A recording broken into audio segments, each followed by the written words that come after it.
World cup కు ముందు Australia చేతిలో సిరీస్ ఓటమి టీమిండియాకు ఓ హెచ్చరిక లాంటిదని బుధవారం ఓ కార్యక్రమం సందర్భంగా రాహుల్ ద్రవిడ్ చెప్పారు. గత కొన్నేళ్లలో టీమిండియా అద్భుత ప్రదర్శన చేసింది. చాలా సిరీస్ లో నెగ్గి వన్డే క్రికెట్ లో మన ఆధిపత్యాన్ని చాటి చెప్పింది. దీంతో పటిష్ట బ్యాటింగ్, బౌలింగ్ లైనప్ తో కూడిన భారత జట్టు రానున్న వరల్డ్ కప్ లో ఖచ్చితంగా ప్రపంచ కప్ గెలుస్తుందనే నమ్మకంతో ఉన్నా.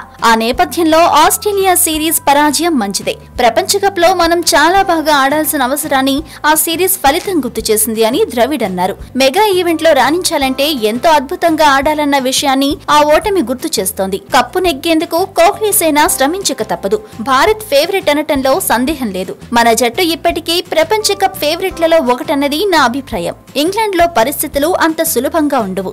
మ్యాచ్లు చాలా కఠినంగా సాగుతాయి. కానీ కష్టపడక తప్పదు. పోటీ చాలా ఎక్కువగా ఉంటుంది అని ద్రవిడ్ చెప్పారు. అయితే ప్రపంచ కప్ నేపథ్యంలో పనిభారం కారణంగా కొందరు ఆటగాళ్లకు ఐపీఎల్ నుంచి విశ్రాంతి ఇవ్వాలన్న వ్యాఖ్యలపై కూడా ద్రవిడ్ స్పందించారు. ఈ విషయంలో చాలా మంది క్రికెటర్లకు అవగాహన ఉంటుంది. తమ శరీరం ఎంత మేర పనిభారాన్ని తట్టుకుంటుందన్నది వాళ్లకు తెలుసు. ఎవరు కూడా తమ దేహం తట్టుకోలేనంత స్థాయిలో ఆడరని నేను అనుకుంటున్నా అంటూ ద్రవిడ్ చెప్పారు.